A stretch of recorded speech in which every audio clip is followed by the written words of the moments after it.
Sejam muito bem-vindos à nossa terceira aula. Falaremos agora sobre a ascensão e a expansão nazista. Na aula anterior falamos sobre o fascismo, sobre o desenrolar, de como Mussolini conquistou o poder na Itália. Agora nós falaremos como Hitler ascendeu ao poder na Alemanha. Espero que todos nós tenhamos uma boa aula e seguindo. A partir do conceito de Estado dual, o Estado prerrogativo tomou muito mais espaço do Estado normativo na Alemanha, após a ascensão nazista em 1933. A margem de ação de Hitler na Alemanha era muito maior se comparada ao caso fascista italiano. Então, como a gente tinha falado na aula anterior, o Estado prerrogativo, que eram os poderes internos de dentro do próprio partido, eles tinham muito mais força do que as lideranças governamentais, as lideranças que eram democráticas. Na Alemanha, isso era muito mais presente que na Itália. E se na Itália o poder ele tinha que ser dividido com o rei, com a igreja, os companheiros de partido e lançar um controle sobre a sociedade civil, no caso alemão, não houve tanta competição pelo poder.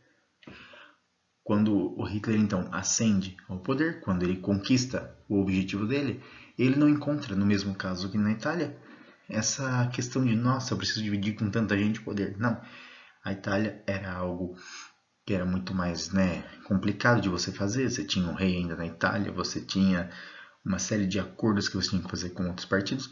Na Alemanha o Hitler não encontrou isso, ele chega ao poder e não há quem bata de frente com ele, não há com quem ele dividir isso. Ele está lá e praticamente não encontra adversários ou pessoas para dividir com ele essa soberania. Em 1934, na chamada Noite dos Longos Punhais, ou a Noite das Facas Longas, ocorreram os assassinatos de Ernest Holm, que era o líder da Sturmbabteilung, o Destacamento Tempestade, ou as Tropas de Assalto, como nós já tínhamos visto anteriormente, que eram as camisas marrons ou pardas, e outros membros também da SA. Os inimigos políticos internos do partido nazista foram, em pouco tempo, eliminados, permitindo que Hitler não sofresse contestações internas. Nesse ano, Hitler tornou-se presidente da Alemanha, após a morte de Hindenburg, adotando o título de Führer, ou chefe da nação. Em 1933, a Alemanha saiu da Liga das Nações e iniciou um processo de rejeição ao Tratado de Versalhes.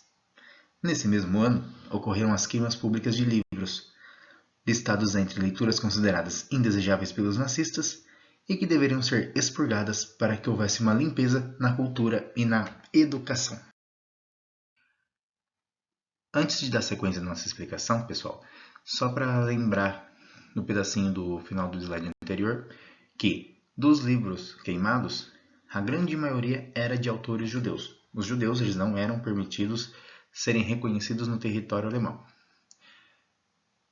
E também porque a Alemanha passava por um processo de reeducação. Você tinha que doutrinar a Alemanha de uma nova maneira. O pensamento alemão precisava ser alterado. Dessa maneira, alguns livros eles tinham que ser exterminados, expurgados, não poderiam ser encontrados, não poderiam ser acessados, porque o povo alemão precisava de uma nova base cultural, de uma nova base literária. O povo alemão precisava reaprender de uma outra maneira. Precisava entender novas situações, novos conceitos. A maneira que existia para isso é doutrinar apenas com os livros que eram permitidos então pelo governo nazista.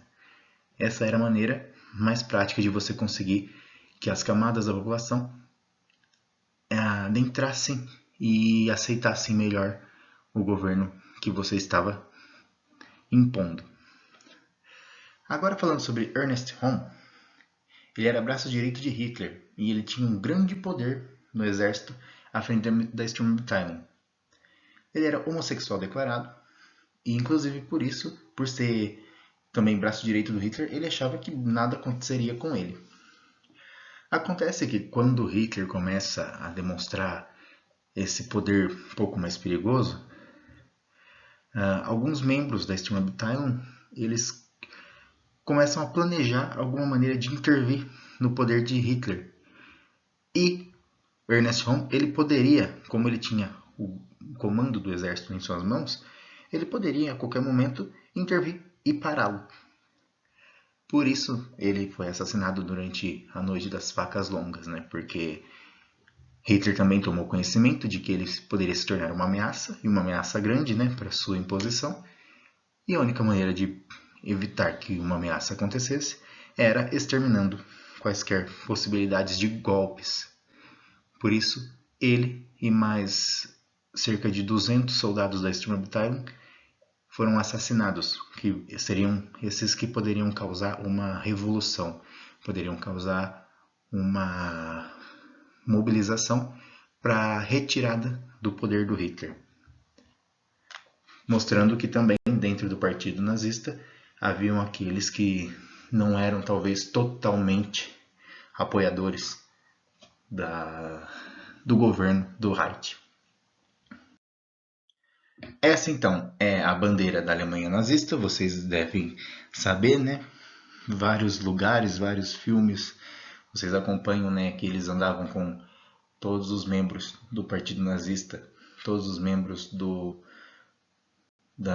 exército alemão, também até durante o período em que houve a Copa do Mundo, as Olimpíadas que aconteceram durante o período da Segunda Guerra, os atletas eles praticavam e andavam também com a bandeira da Alemanha no braço. Então, além da queima de obras de escritores nacionais, judeus e estrangeiros, judeus e não judeus, houve a perseguição a professores e artistas opositores e a críticos ao regime.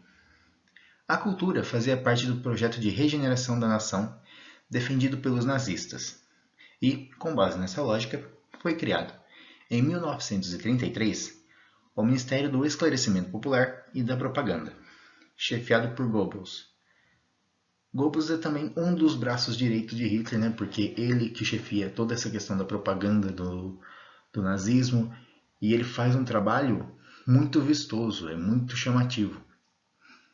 A propaganda foi um dos elementos essenciais do totalitarismo, conceito atribuído ao nazismo e ao stalinismo, que nós veremos mais à frente. O stalinismo é da União Soviética, nós falaremos um pouquinho dele também mais para frente. Pois ela serve para atrair as massas que não estão familiarizadas com as mensagens e os interesses totalitários. Por isso, educação e cultura são vistas como o alvo de um saneamento, em que todo pensamento contrário ao nazismo é eliminado, de preferência de maneira exemplar, para que a sociedade veja o que acontece com os desviantes da vontade da nação.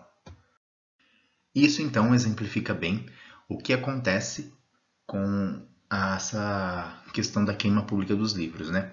Primeiro você passa por um saneamento, você passa por uma remoção daquilo que é considerado impróprio, que é considerado sujo para o desenvolvimento da nação. E segundo, você mostra de uma forma esclarecedora o que não é permitido na sociedade, para que as pessoas se mantenham na linha, para que as pessoas se mantenham inclinadas a seguir os eixos da vontade da nação, como está aí em aspas. Não que a nação fosse majoritariamente concordar com isso, mas que dentro do projeto havia algo que eles chamavam de vontade da nação, de defesa da nação. Então a nação deveria seguir aquilo que era vendido como a sua própria vontade, às vezes mesmo não sendo. Uma diferença significativa em relação a um contexto de ditadura é que, no caso fascista, houve o engajamento de boa parcela da população nessas ações.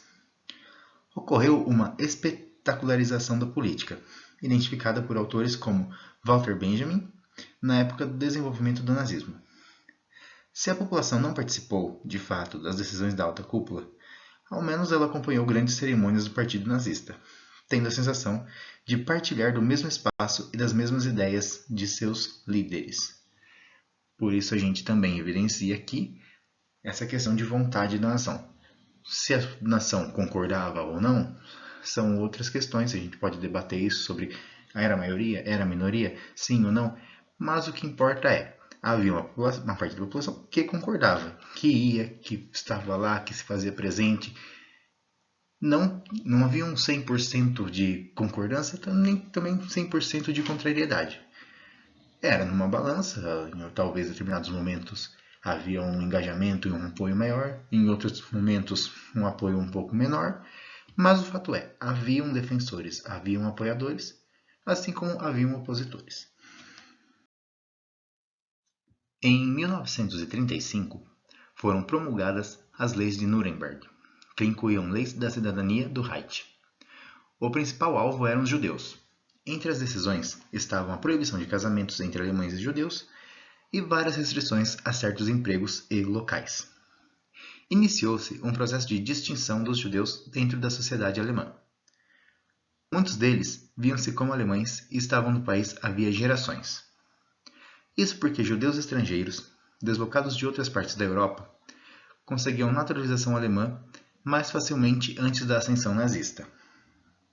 Há quem atribua todo o peso racializante do nazismo a escolhas pessoais de Hitler.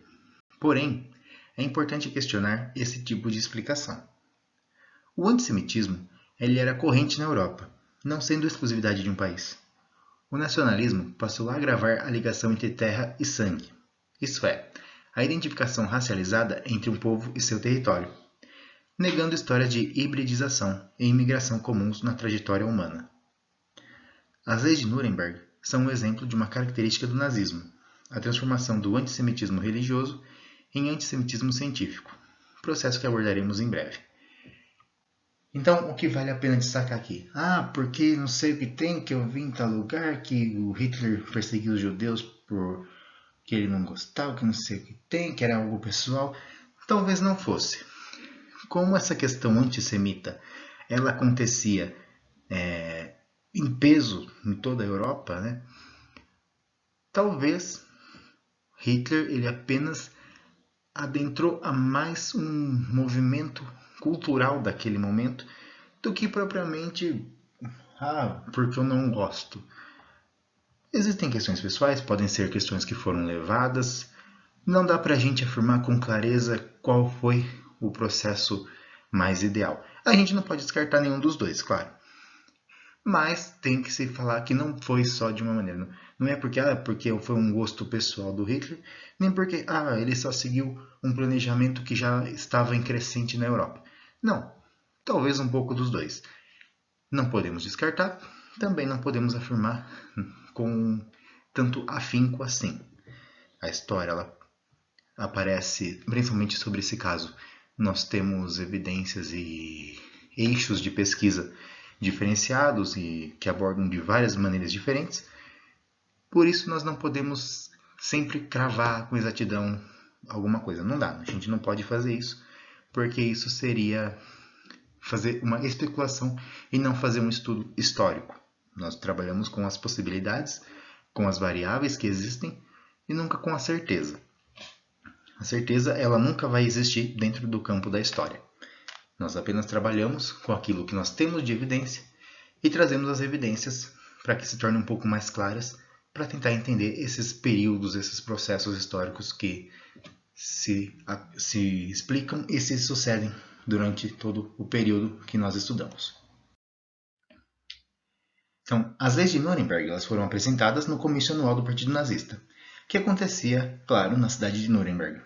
Aqui para vocês verem a quantidade de pessoas que estavam publicamente assistindo a esse, vamos chamar de comício, né?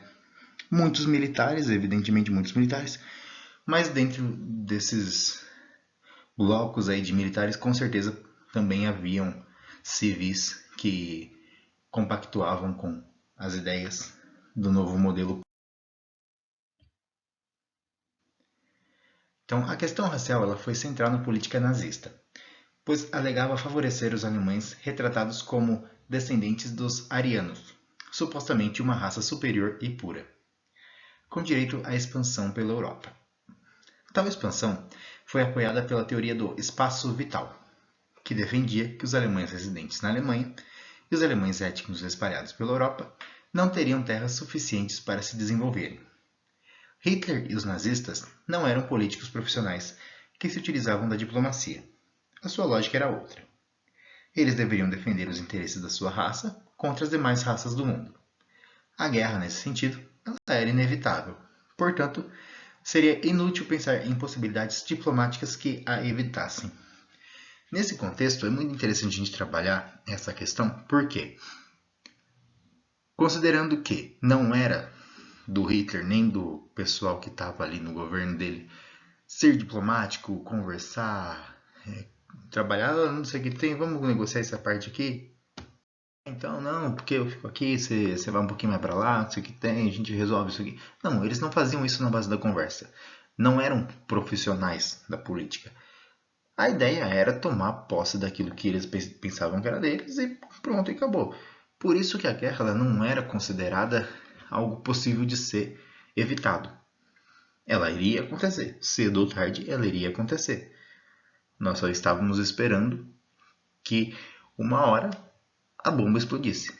Não se sabia quando, mas que havia essa tensão já e a Europa já esperava por esse conflito, isso é evidente. Nós observaremos agora as ações da Alemanha que demonstram um projeto de rearmamento e anexação dos territórios. Em 1936, o país ocupava militarmente a Renânia, em sua fronteira ocidental, violando o Tratado de Versalhes. Contudo, apesar de certa resistência francesa na fronteira, não houve reação contrária. Em seguida, em 1938, a Alemanha também anexou a Áustria e parte da Tchecoslováquia, com maioria de alemães étnicos, à região dos Sudetos. A anexação foi conseguida por via diplomática, por meio do Pacto de Munique, assinado entre a Alemanha, Inglaterra e França, para evitar uma guerra com a Alemanha. Em março de 1939, antes do início da Segunda Guerra, a Alemanha ocupou o restante da Tchecoslováquia, sem muita contestação dos demais países europeus. Tais anexações eram vistas como questões nacionalistas que justificavam a ocupação de territórios com maiorias germânicas. Inglaterra, França e União Soviética pouco se mobilizaram contra a política expansionista, ainda que muitas populações não germânicas tenham sido expulsas de seus territórios. Então aqui nós podemos ver que houve um pacto, por via diplomática, porque a Inglaterra e a França não queriam um conflito, elas não queriam entrar em guerra novamente. Por isso falaram, não, a Alemanha quer tomar um poder ali de um território onde tem a maioria da população germânica, não vamos questionar muito. Vamos dar ali o que é deles, ok, beleza.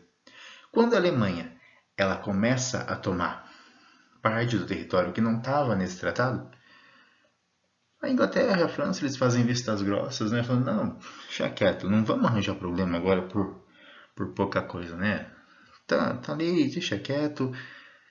Vamos evitar a guerra a todo custo. Não vamos entrar em guerra. Mas aí também tem aquela questão que as populações que elas não eram germânicas, elas acabaram sendo expulsas do território. Então, a Alemanha vai lá, toma um território que já tinha alemães, beleza.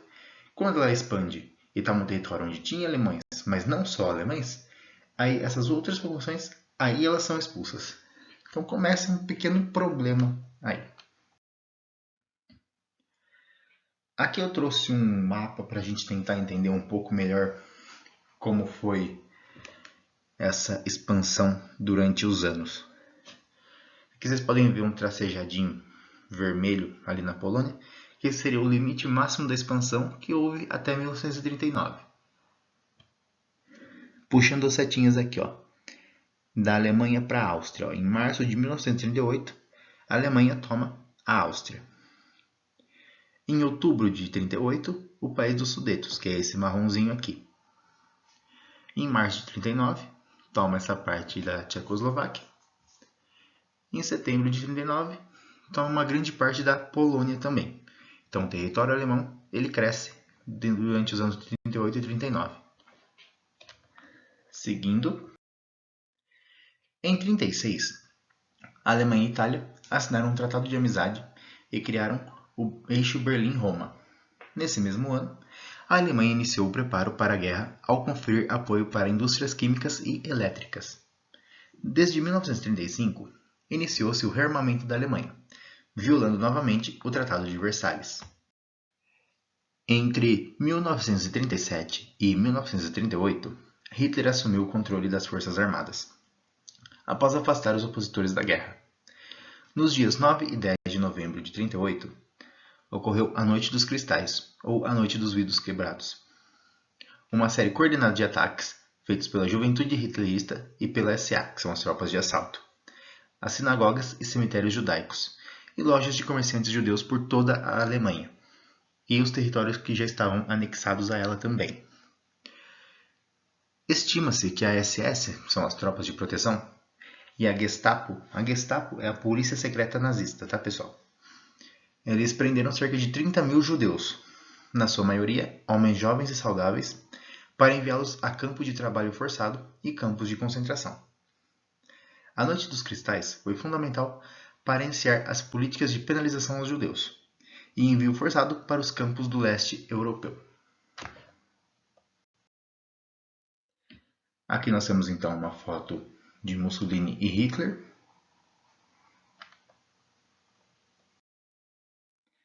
Aqui então uma foto também da Gestapo, como esses oficiais eles se vestiam, um pouquinho diferente, né, de como nós vimos as tropas de proteção e as tropas de assalto.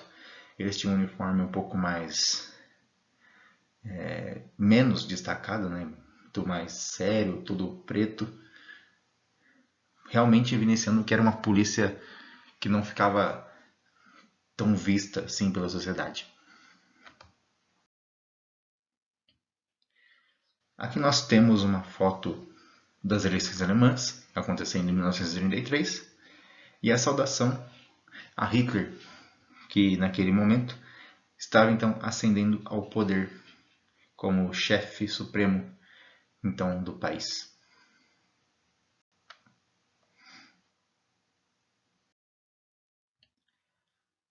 Após a sua chegada ao poder, o nazismo manteve o discurso antiliberal e anticomunista, acrescentado de um virulento antissemitismo cada vez mais aberto após a Noite dos Cristais, momento em que os nazistas perceberam não enfrentar muita resistência da população alemã em relação a esse tipo de ação, seja por apoio antissemita, seja por repressão aos opositores do nazismo. Um virulento que eu deixei ali grifado em vermelhinho ali para vocês, virulento é algo que se prolifera rapidamente. Então foi um antissemitismo muito rápido, né? Essa questão do ataque aos judeus, a prisão de mais de 30 mil judeus, tudo aconteceu muito rápido e a população alemã ela não demonstrou nenhum tipo de resistência, não demonstrou ficar incomodada. Não se sabe se por apoio a essa política ou se por medo de pensar que os nazistas poderiam considerar uma rejeição, né, da população como uma oposição ao nazismo e aí que eles sofreriam as consequências também. A propaganda se intensificou, utilizando meios modernos de comunicação como o cinema, o rádio e os cartazes. Predominava ali a visualidade, para criar concepções novas sobre as lideranças políticas. Mais proximidade, sensação de intimidade e, ao mesmo tempo, a impressão de que se tratam de entidades sobre-humanas.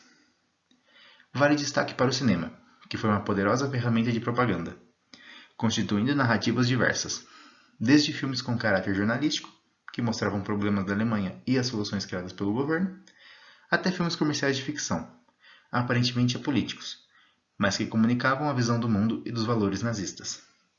Entre 1933 até 1945, cerca de 1.350 longa-metragens foram produzidos, parte deles sob a supervisão de Joseph Goebbels, que era o ministro da propaganda. Então esses filmes, né, as propagandas, tudo aquilo que se fazia era para tentar evidenciar que o modelo nazista ele era muito bom, que o país precisava daquele modelo porque estava quebrado, a política não funcionava, os políticos que haviam naquele meio que não eram nazistas, eles eram corruptos, que o estilo de governo ele não se fazia valer com qualidade já fazia muito tempo e que algo precisava ser feito. E que o governo nazista ele estava fazendo alguma coisa. Ele estava defendendo a Alemanha, ele estava defendendo o seu povo. Você vende uma imagem de que porque acabaram com o país e agora nós vamos reconstruí-lo. Nós seremos os melhores. Nós faremos isso com o apoio de vocês. Você vende essa questão, mesmo que não se justificando como deveria, mesmo que talvez até baseado no que hoje nós podemos chamar de fake news, né? Mas era o modelo que eles usavam para se vender. Não, olha aqui pra gente, a gente está tentando fazer alguma coisa, nós faremos diferente. A população não tinha tanto acesso à informação como se tem hoje. Então, o que se vendia naquela época era o que era comprado, e você só tinha acesso a esses filmes feitos pelo governo. Você assiste, não, beleza, é isso que está aí. Vamos lá então. Aqui então, para vocês verem quem foi Joseph Goebbels. Duas fotos então, para vocês entenderem, também não se perderem muito do meio de tanto nome.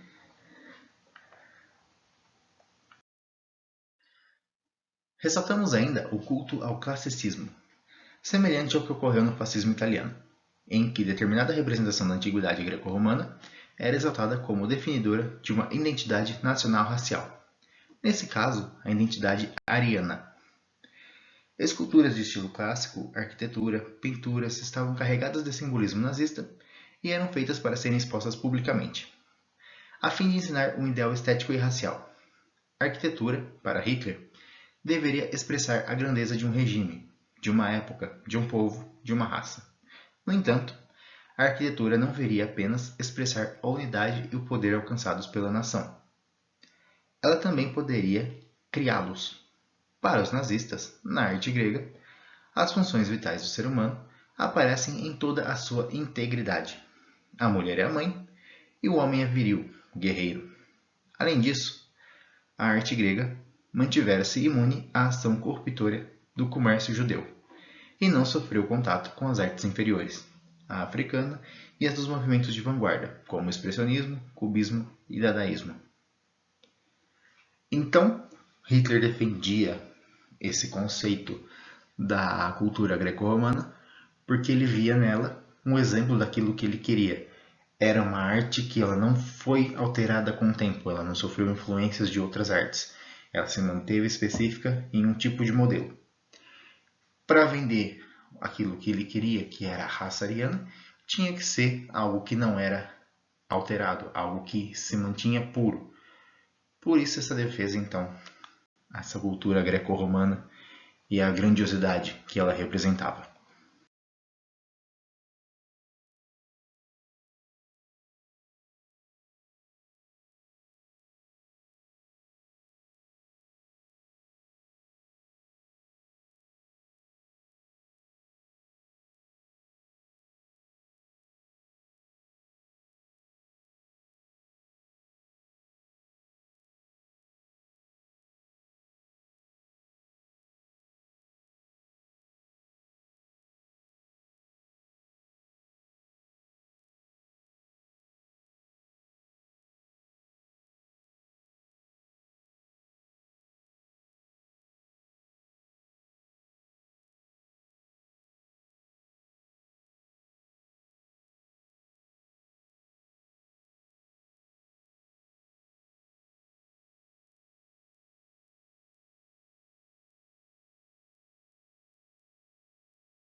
Um exemplo cabal dessa função ideológica da arte está na exposição itinerante Arte Degenerada, que os nazistas criaram para rodar toda a Alemanha, exibindo obras de artistas expressionistas em conjunto com fotografias de pacientes com problemas mentais e físicos.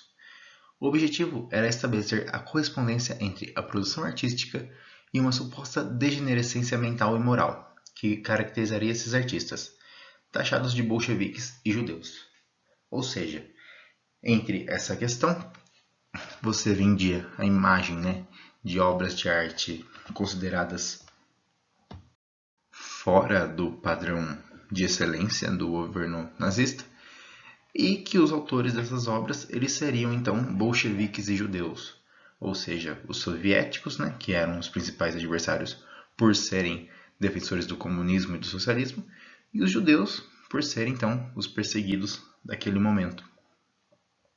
Então essas pessoas eram taxadas como pessoas com transtornos mentais e que eles faziam essas coisas estranhas, essas coisas diferentes do padrão de excelência que havia. E em contraposição a essa arte, que era dita degenerada, existia outra, que correspondia à verdadeira alma do povo alemão, transmitindo uma estética equilibrada, saudável, fazendo jus à perfeição dos arianos, uma arte com quadros de natureza morta, cenários rurais, bucólicos, retratos de família de camponeses, loiros, de olhos azuis, pele alva, expostos em mostras de arte organizadas por Hitler e seus assessores próximos. Essa dinâmica ela pode ser vista em detalhes no aclamado documentário Arquitetura da Destruição, dirigido por Peter Cohen em 1989. Então, quem tiver mais interesse em observar esse cenário específico, pode então conseguir através desse documentário. A base desse documentário é de que os nazistas perseguiam um ideal de embelezamento do mundo, seguindo padrões artísticos clássicos valorizados por eles. Tudo que fugisse desse ideal passou a ser eliminado. Os portadores de doenças mentais e necessidades especiais, com deficiências físicas, foram os primeiros a experimentar as câmaras de gás, ainda no início do governo nazista. Havia filmes de propaganda para convencer as pessoas de que o governo mais gastava com sanatórios e hospícios do que com as pessoas ditas normais. O uso de estatísticas para provar essa realidade escondia uma distorção brutal e tinha a intenção de dessensibilizar os alemães para o cuidado com os doentes. Ou seja, havia toda uma montagem e até uma manipulação de dados. Para quê? Para que os alemães eles vissem, olha, o país ele já passa por problemas, a situação não é fácil, o governo está tentando resolver dessa maneira. Gasta-se muito com loucos, gasta-se muito com as pessoas doentes, com as pessoas que não têm controle sobre suas próprias atitudes. Era uma tentativa do governo de forçar essas pessoas a não ficarem com pena, né? Tipo, é melhor que eles morram, eles sofrem, eles precisam de muito cuidado, é muito sofrimento, é muita dor. Melhor que eles morram, melhor que o governo extermine essas pessoas. Era uma tentativa de dessensibilizar essa população, né? Para eles tanto faz. Então vamos fazer a população pensar como a gente, né? Eles não precisam ligar para isso. Vamos mostrar que eles não precisam ligar para isso. Então foi sendo vendida então essa causa, vamos chamar assim de causa entre aspas. Posteriormente, os judeus passaram a ser o alvo dessa campanha difamatória, sendo acusados de se portarem como parasitas da sociedade alemã. Por não terem raízes na Alemanha, ou em local algum, eles eram retratados como vermes, ratos, cupins, em filmes de propaganda veiculados antes e durante a Segunda Guerra Mundial. Ainda que o documentário não trate de outros grupos de prisioneiros nos campos de concentração, que eram homossexuais, testemunhas de Jeová, ciganos, comunistas, social-democratas, o seu argumento ele está apoiado em um conjunto extenso de provas, recolhidas da própria propaganda nazista e de documentação produzida por nazistas. Como o nazismo buscava o embelezamento do mundo, já que era uma política racial, causava a destruição de tudo e todos os que não se enquadrassem nesse padrão de beleza racial. Aqui nós temos algumas fotos para vocês verem então quem foi Josef Mengele, o Anjo da Morte. Ele, como a gente acompanhou no slide anterior, um pouquinho mais atrás, ele então fugiu para a Argentina primeiro e depois ele se estabeleceu no Brasil. Ele morreu por volta de 1985, cerca de 40 anos após o final da Segunda Guerra Mundial. E, ao que se tem informação, a família confirmou a morte dele por afogamento em uma praia de Bertioga. Aí houve a exumação do corpo, onde através de pesquisas se comprovou de que o corpo então sepultado era realmente dele. Então, para que fique claro, Josef Mengele, ele morreu afogado em uma praia de Bertioga, no litoral paulista, em 1985.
Agora, para a gente ficar então bem localizado no contexto, não se perder com tanto nome, do lado esquerdo de vocês, então na esquerda do vídeo, os irmãos Sophie e Hans Skull, e do lado direito, o Oskar Schindler, que ficou então imortalizado no filme do Steven Spielberg. Podemos seguir? Agora, pessoal, essa é uma questão que aconteceu durante o processo de montagem desse trabalho. Essa então da foto que vocês estão vendo é Mimi Reinhardt. Ela nasceu na Áustria em 1915, era judia e secretária de Schindler. E ela foi a responsável por elaborar a tão famosa lista, que acabou por salvar a vida de milhares de judeus. Ela morreu em Israel no dia 8 de abril de 2022, aos 107 anos. Enquanto eu estava então montando esse projeto, infelizmente ela veio a falecer. E por isso eu dedico então, já que nós nessa aula chegamos a comentar sobre a lista de Schindler, ela foi talvez a principal pessoa para proporcionar o salvamento de tantas vidas, né? Foi ela que montou essa lista com todos os nomes que foram então salvos. Essa aula fica em homenagem a ela. Ela morreu no dia 8 de abril. E enquanto então esse projeto ele estava sendo elaborado. Vale ressaltar que estamos utilizando o uso do termo holocausto por ser de conhecimento geral. Mas é importante saber que o holocausto ele também é denominado Shoah pelos judeus. Há uma diferença entre os termos. O termo holocausto ele é considerado como um sacrifício total pelo fogo de origem grega, e ele é legado à tradução da Bíblia hebraica pelo Septuaginta. Em hebraico, o termo Shoah discorda dessa seção vagamente teológica, como se o sacrifício tivesse algum significado religioso de uma suposta culpa judaica. Ele aponta para um sentido de uma calamidade sem sentido e sem precedentes contido no extermínio de indesejáveis durante o nazismo. Essa política semântica, consignada em memoriais e datas, como no Memorial do Holocausto, no Yad Vashem, em Israel, no Yom HaShoah, é importante como parte do reconhecimento do Holocausto não como uma questão judaica ou alemã, mas como uma tragédia de significado universal, que passa pelo reconhecimento de sua dimensão judaica como vítima paradigmática do eliminacionismo nazista. Então, para a gente entender o que acontece aqui, o Holocausto ele não é o termo melhor para ser utilizado quando se comenta sobre esse extermínio dos judeus na Alemanha. Porque o termo do Holocausto ele é utilizado mais para dizer que foram eliminados por terem alguma culpa. Os judeus eles não tiveram culpa, eles não eram criminosos, eles não tinham feito nada de errado. Eles eram eliminados somente por serem eliminados, por serem de contragosto àquilo. Sabe? Havia um partido, havia uma ideia, havia uma posição política, e haviam pessoas que não queriam que eles estivessem ali, e eles eram condenados à morte simplesmente por serem judeus. Por isso que é uma calamidade sem sentido e sem precedentes. Então, o termo talvez correto para a gente utilizar seria Shoah, não Holocausto. Claro que hoje a gente não vai fazer isso, não é algo fácil para se alterar. Então, usa-se o termo Holocausto por já ser de conhecimento, por já ser de domínio, por toda a construção que houve, né, das pesquisas históricas desde o começo, né, ao término da Segunda Guerra. Por isso não vai ser alterado. É só mais importante que vocês saibam que o termo mais correto para ser utilizado não é Holocausto, mas que ele é utilizado para que fique mais fácil o entendimento. Se eu chego aqui para vocês e começo a falar sobre o Shoah, ninguém entender nada. A gente mantém o Holocausto porque existe um reconhecimento mais fácil, né? Você já fala, a pessoa já se liga, já sabe o que está querendo dizer. Um dos julgamentos mais notórios foi de Adolf Eichmann, nazista da SS, responsável pela deportação de milhares de judeus para os campos de concentração. O julgamento, em Jerusalém, foi documentado para todo mundo e analisado no livro Eichmann em Jerusalém, um relato sobre a banalidade do mal, escrito por Hannah Arendt, que tinha sido convidada inicialmente para fazer uma reportagem do evento para um jornal norte-americano. Nesse livro, ela analisa a banalidade do mal, isto é, como pessoas consideradas normais na sociedade, são capazes de atos de crueldade. O caso de Etna é exemplo de um sujeito nada extraordinário nem monstruoso, mas responsável pela morte de milhares por estar cumprindo ordens de seus superiores. A escritora é contundente ao analisar como determinadas condições sociais normalizam a violência e a indiferença, permitindo que eventos como o Holocausto ocorram em proporções gigantescas, com a colaboração e a cumplicidade de muitos cidadãos de bem. Hannah Arendt também lançou, em 1951, o primeiro estudo sobre o totalitarismo, chamado As Origens do Totalitarismo, relançando mais um capítulo, Ideologia e Terror, além de novos prefácios em 1967. Mas existe diferença entre totalitarismo e fascismo? De acordo com Arendt e Paxton, e nós falaremos sobre os dois e os modelos dos dois a seguir, esses termos não se equivalem, tampouco são aplicados para os mesmos regimes, ainda que possuam semelhanças. Totalitarismo ou fascismo? Hannah Arendt determinou o totalitarismo, o nazismo na Alemanha e o stalinismo na União Soviética, enquanto Paxton denominou fascismo o regime liderado por Mussolini, de 1922 a 1945. E o nazismo alemão, além de identificar movimentos e partidos fascistas em todos os países europeus no período interguerras. Alguns outros pensadores, como Hobsbawm e Mazur, ainda não têm opiniões diferentes sobre o fascismo. Ressaltam que o stalinismo foi um autoritarismo, não um totalitarismo ou fascismo. O argumento de Arendt é desenvolvido em 3 livros que compõem as origens do totalitarismo. São eles: o antissemitismo, o imperialismo e o totalitarismo. Na obra, a filósofa afirma que o totalitarismo resultou de transformações políticas e econômicas ocorridas a partir do imperialismo. O que os europeus imperialistas fizeram na África e na Ásia na segunda metade do século XIX, ao dominar povos que eles consideravam inferiores em razão de sua raça, foi posteriormente aplicado também na Europa, pelo nazismo e pelo stalinismo. A mensagem racializante do totalitarismo foi construída no âmbito imperialista, ao dividir o mundo e as raças superiores e inferiores, buscando-se a comprovação pela ciência racial, que se utiliza de procedimentos como medição de crânios, peso de cérebros, estaturas, entre outras formas de medição de corpos, para comprovar um ideal de evolução humana. Cientistas norte-americanos e europeus, durante o século XIX, criaram uma série de mecanismos para comprovar teorias racializantes. Esses mecanismos eram manipulados para corroborar com a tese de que os seres humanos nascem desiguais pela raça. A racialização transformou o caráter do antissemitismo na Europa. O imperialismo foi um empreendimento das burguesias nacionais, tornando a classe dos judeus ricos dispensável aos olhos das elites. Nesse momento, no final do século XIX, o antissemitismo tornou-se mais violento, com a confecção do documento falsificado Protocolos dos Sábios do Sião, a declaração de uma conspiração judaica internacional, forjado na Rússia e difundido a partir da França, em 1900. No início do século XX, as causas do antissemitismo passaram de religiosas a científicas. Assim, os judeus começaram a ser identificados não por sua religião, mas por sua raça. Uma raça que, no contexto dos nacionalismos da primeira metade do século XX, não possuía uma terra nem pertencia a qualquer nação existente.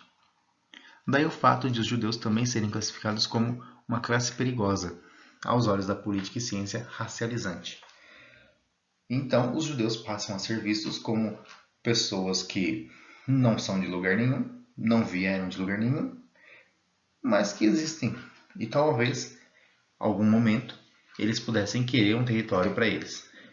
E isso começa a produzir uma sensação de que estariam prontos a qualquer momento para aplicar um golpe e querer dominar a terra de alguém, aumentando então esse preconceito com os judeus que passaram a ser conhecidos como uma raça e não somente como uma religião. O totalitarismo é caracterizado, portanto, como uma nova forma política, inédita até então na história humana, em que o poder do líder e do partido domina a totalidade da vida, da consciência de cada indivíduo, tornando um elemento de uma massa coletiva que respeita uma única vontade, a do líder supremo. Nele não há leis, nem Estado de Direito, nem mesmo nação, mas a predominância do terror. O totalitarismo tem uma propaganda para atrair as massas, com uma mensagem de natureza científica talhada desde os tempos do imperialismo, e o terror age após o triunfo do regime totalitário. As organizações totalitárias seriam diferentes de uma ditadura e de uma tirania, pois essas dependem de todo um sistema hierárquico, por mais arbitrário e autoritário que seja. No totalitarismo, prevalece a vontade do líder, seja ele Hitler, seja ele Stalin.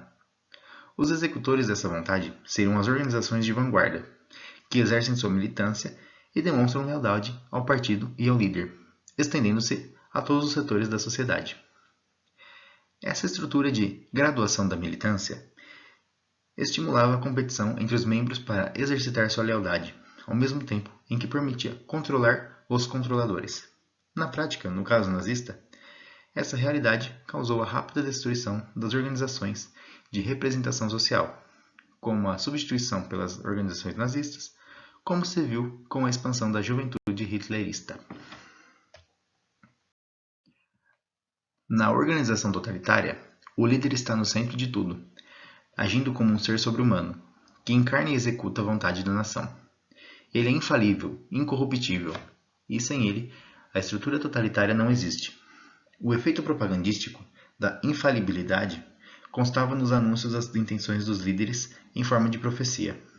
Sua linguagem correspondia às necessidades das massas, que haviam perdido seu lugar no mundo e, agora, estavam preparadas para se reentregar às forças eternas de Todo-Poderosas, que, por si, impeliram o homem, nadador no mar da adversidade, para a praia segura.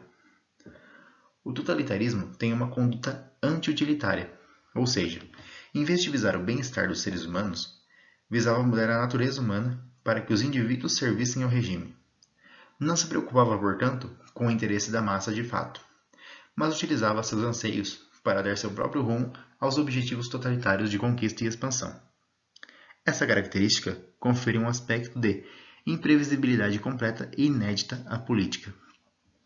Ou seja, era um modelo que vendia que a população estaria segura, a população estaria sendo defendida por esse governo, que a população não mais precisava se preocupar, que havia um líder supremo, um líder que não errava, um líder que não era corrupto, um líder que defendia os interesses.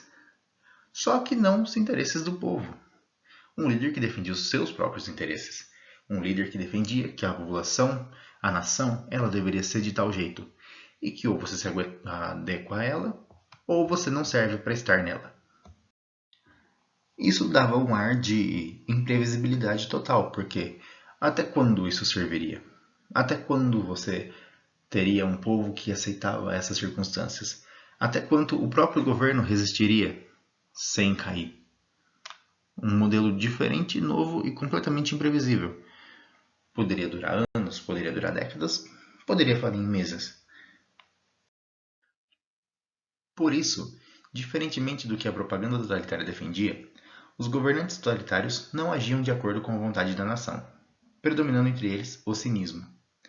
Os altos escalões agiam de forma independente à ideologia, tratada como um mero conjunto de chavões para as massas.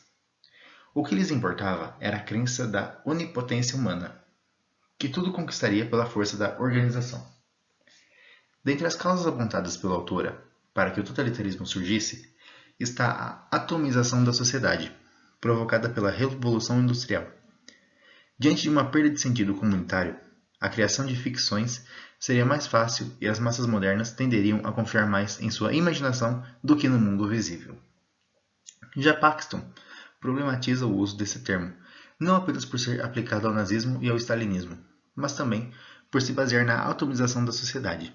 Ele explica o termo fascismo da seguinte forma: uma forma de comportamento político marcada por uma preocupação obsessiva com a decadência e a humilhação da comunidade, vista como vítima, e por cultos compensatórios da unidade, da energia e da pureza, nas quais um partido de base popular formado por militantes nacionalistas engajados, operando em cooperação desconfortável, mas eficaz com as elites tradicionais, repudia as liberdades democráticas. e passa a perseguir objetivos de limpeza étnica e expansão externa por meio de uma violência redentora e sem estar submetido a restrições éticas ou legais de qualquer natureza. Aqui nós temos então um esqueminha para estudar melhor essa situação. Totalitarismo. O autor analisado, a obra e o ano. Então, por Hannah Arendt, né, no seu livro As Origens do Totalitarismo, em 1951, e na sua segunda edição revista em 67. Contra o Fascismo, do autor analisado, que foi o Robert Paxton, e a obra foi Anatomia do Fascismo, no ano de 2004.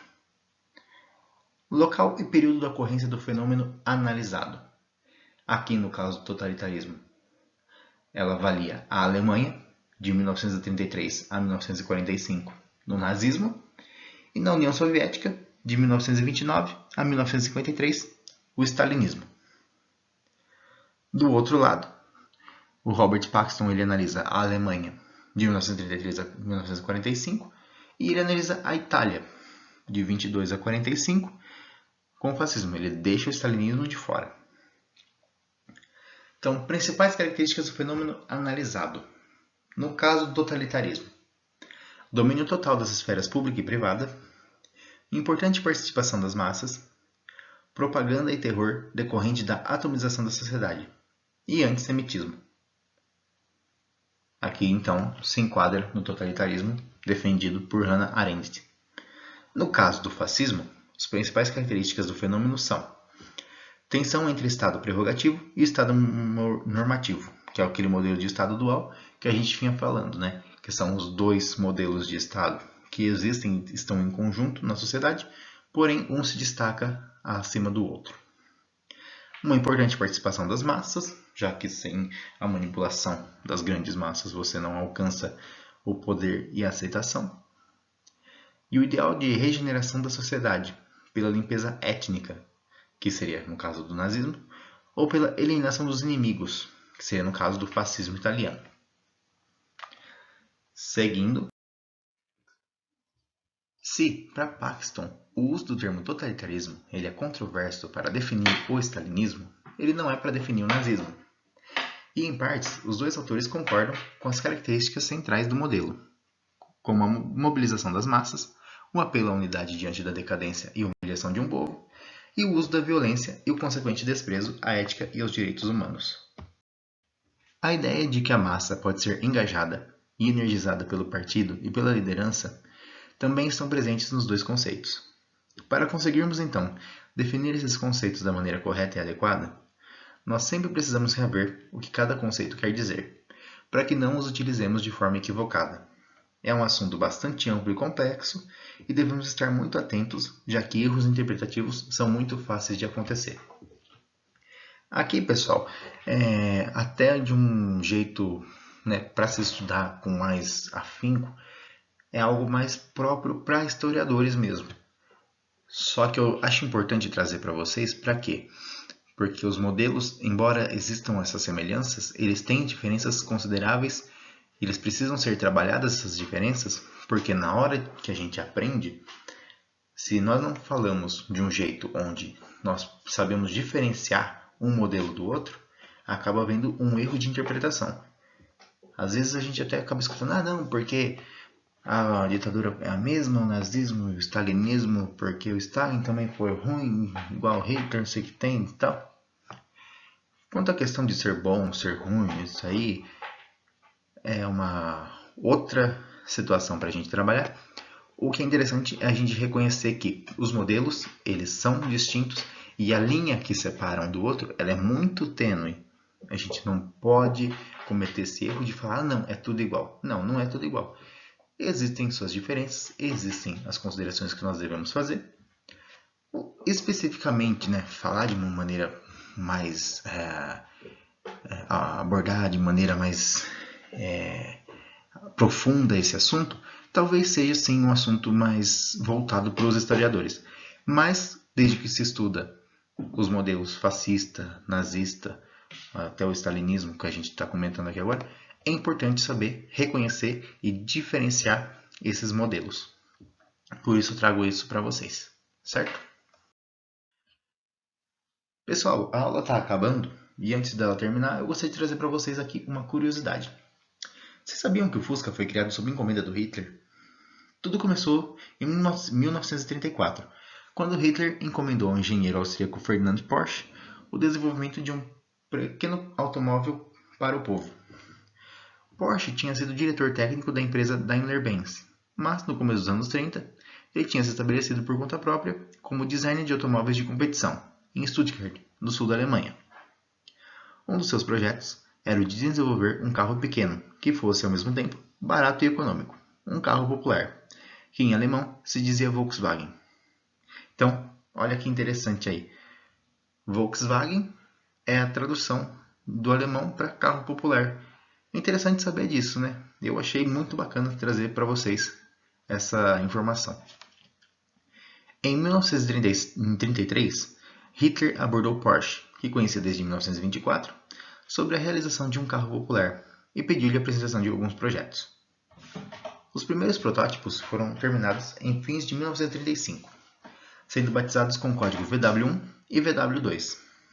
Os primeiros ensaios em estrada foram realizados de outubro a dezembro de 1936, com base em 3 protótipos, e depois de estes serem analisados por uma comissão de admissão à produção, composta por representantes de todos os construtores de automóveis alemães, o projeto foi aceito. Aqui então nós temos duas imagens. A primeira à esquerda do seu vídeo é o Porsche apresentando o projeto para o Hitler. E na imagem à direita do seu vídeo, que é o Hitler conhecendo os primeiros protótipos, né, que foram então idealizados. Em 1937 e 1938 foram fabricados à mão pela Mercedes-Benz, por ordem expressa de Hitler, 2 séries de protótipos, conhecidos pelo nome de VW38. Uma primeira série de 30 e posteriormente uma nova série de 60 unidades que realizaram ensaios de avaliação em grande escala. Foi em 1938 que se decidiu construir uma fábrica para a produção dos Volkswagen. A empresa que iria produzir o novo carro foi registrada em 28 de maio de 1938, com o nome Gesellschaft zur Vorbereitung des Volkswagens, Companhia para o Desenvolvimento do Volkswagen, que foi mudado para Volkswagenwerk GmbH em outubro seguinte. A fábrica foi lançada por Hitler em 26 de maio de 1938, sendo aí apresentados os protótipos definitivos. O New York Times, de 3 de julho, descreveu-o ironicamente, dando-lhe o nome de Beetle, besouro. A sua apresentação ao grande público ocorreu no Salão do Automóvel de Berlim, em 1939, com o nome de KDF Wagen, o carro Força pela Alegria. Aqui então vocês podem acompanhar o Hitler, né, apresentando o seu carro popular para a população. Quantidade de pessoas então que foram ver essa novidade ser apresentada.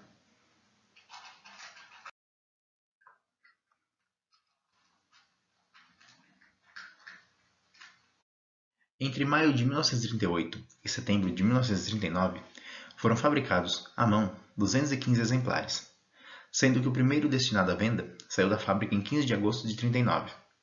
Esses exemplares foram todos entregues a dignitários nazistas. Então, apenas pessoas, né, nazistas, né, que compunham o alto escalão, proximidade com o governo, receberam esses carros. A produção em série só começou em julho de 41, sendo produzidos ao todo 41 modelos, basicamente militares. Quando em agosto de 44, a fábrica foi integrada na indústria de armamento alemã, sobretudo para produzir os foguetes V1, e a produção dos KDF Wagen foi terminada, tinham sido produzidos ao todo 630 exemplares. O primeiro modelo militar construído na fábrica da KDF foi um carro para oficiais, com tração nas 4 rodas e um chassi mais elevado, que teve o nome de Kommandowagen, e foram construídos 667 exemplares. O modelo tinha boas qualidades em todo o terreno, mas o seu desempenho na estrada era ruim pela falta de tração. Foi o carro que voltou a ser fabricado em 46, quando a fábrica, destruída durante a guerra, voltou a produzi-lo novamente. Aqui então a nossa esquerda do vídeo, um Waffen da SS, né, que era utilizado então pelos oficiais da SS. A gente pode ver que até a matrícula, né, a placa do carro tem SS na frente, que era destinado ao uso, né, das tropas da polícia nazista. E do lado direito, então, esse carro aí com nome difícil, né, Commanderwagen, preservadinho aí, não sei, não encontrei a foto, mas não encontrei o ano que ela foi tirada, mas está bem conservado, né? Seria esse o modelo que foi fabricado para ser utilizado pelos militares. Pessoal, se encerra aqui a aula de hoje. Espero que tenha sido de bom proveito para todos vocês, que algumas dúvidas tenham sido mais sanadas do que aumentadas, e que espero todos na próxima aula. Até lá!